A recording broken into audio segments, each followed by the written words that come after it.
So guys, I think we've just seen the worst. And I mean, the worst call in the history of sport. I think we actually might have just seen the worst call in the entire history of sport. And like, this is a shock that it is actually not DiJonai Carrington committing a flagrant foul. Alright, so you just heard about DJ Carrington, easily one of the most controversial figures in the WNBA right now. And trust me, after what went down in that Dallas Wings versus Golden State Valkyries game on July 26th, her story just got a whole lot more interesting. Like I've been saying on this channel, karma always comes calling, and what happened to DJ in that game? Well, it might be the most ironic twist of the entire 2025 WNBA season.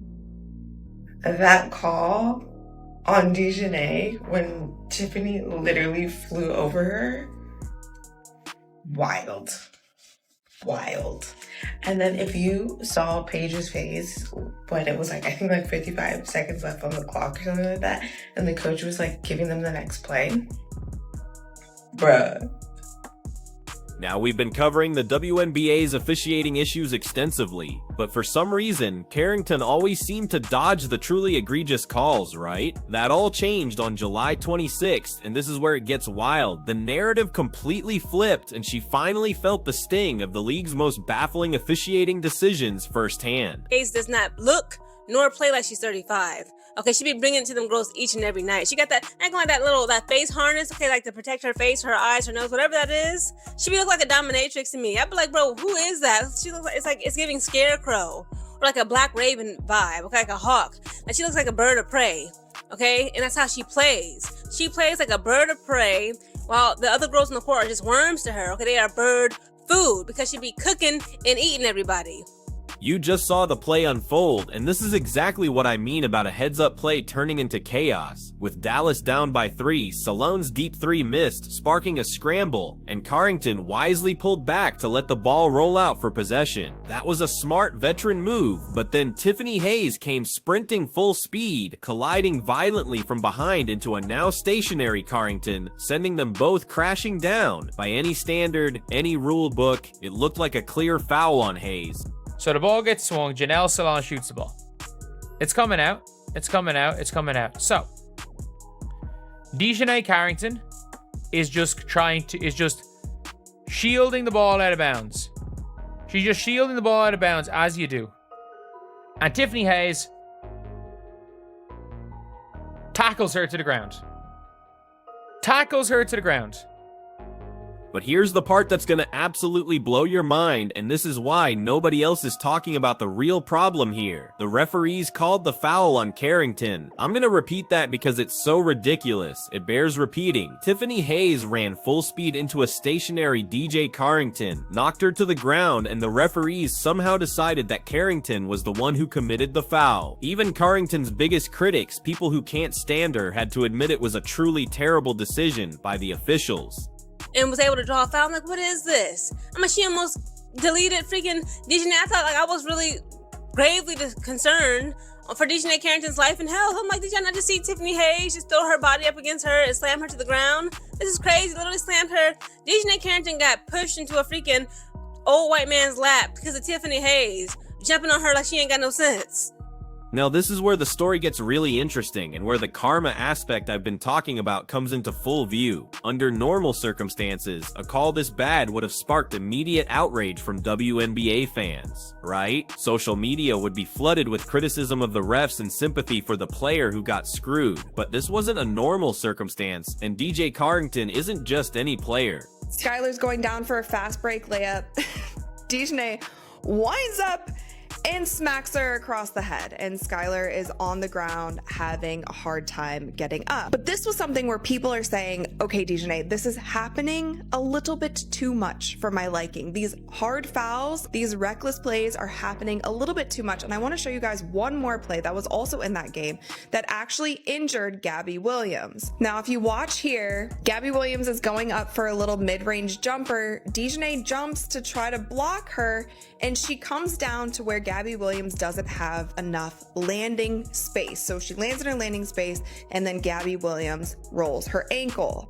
The fan reaction was swift and brutal, but not in the way you might expect. If you've been following this channel, you know how reputation plays out, and this proves exactly what I've been telling y'all. Instead of rallying to defend a player who was clearly wronged, fans essentially said, "Good, she had it coming." Comments poured in like karma finally caught up with her, and now she knows how it feels. So once again, DiJonai Ratchet as Carrington is back at it again, being the dirty player that she is, man. So now we're pulling players to the floor by their hair. But what did we tweet earlier this week, everybody? Y'all fans swear I'm such a dirty player. I'm so over this narrative. But I just play hard as fuck. And I just make a play on the ball. And I'm tired of people calling me a dirty player. Calling it one of the worst calls in WNBA history might actually be an understatement. Carrington did everything right. She chased the ball, pulled back, held her ground, and Hayes slammed into her from behind. Carrington never moved or initiated contact, yet somehow got called for the foul, completely shifting momentum in a crucial moment. Regular viewers know what I mean when I say officiating like this undermines the entire game. Thanks to this Dallas ball. But do you know what another referee called? Do you know what another referee called? So one says it's Dallas ball. Another referee, as you can see right here, Salon miss, Valkyrie's rebound. Apparently Tiffany Hayes got the rebound. And DiJonai fouled Tiffany Hayes.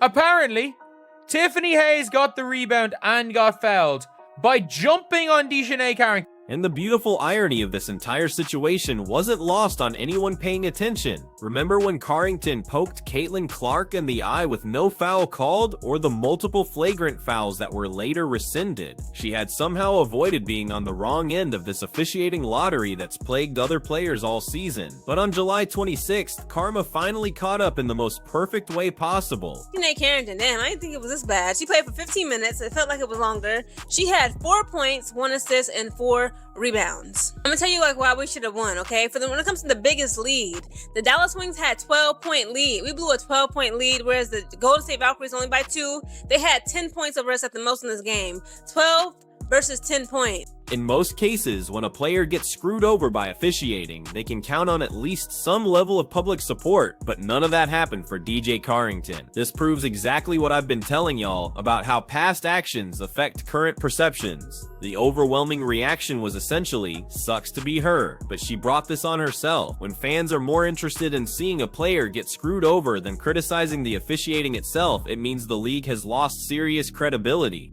Is this? Look, pulling players to the floor by their hair is not making plays on the ball. This is not basketball. WNBA.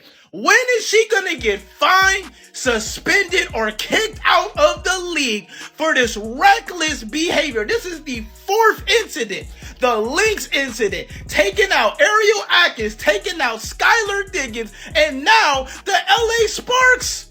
When is it gonna stop, man? When is accountability gonna be taken for her being the dirty player and ratchet that she is? People should be upset about terrible calls regardless of which player is affected, but the reaction to Carrington's situation shows many fans have given up on expecting fair and consistent officiating. This incident also demonstrates how individual players can become lightning rods for broader frustrations within the league, and frankly, it raises serious questions about the WNBA's ability to maintain the integrity of its competition. Black and white sports reporters, well, it doesn't matter how many times DiJonai Carrington wants to get on her social media and want to claim that she's the victim and that she's not a dirty player. The league has rescinded fouls. Yeah, the league's rescinding flagrant fouls on you because it's run by a bunch of cowards.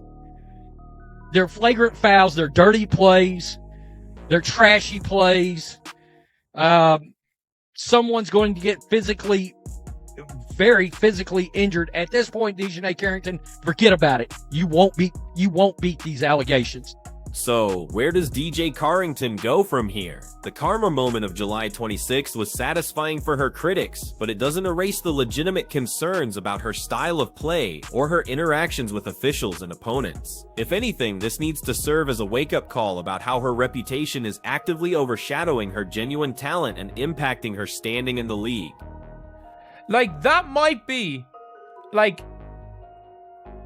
that is the worst call I've ever seen in basketball. That is actually the worst call I've ever seen in basketball. She just jumped through her.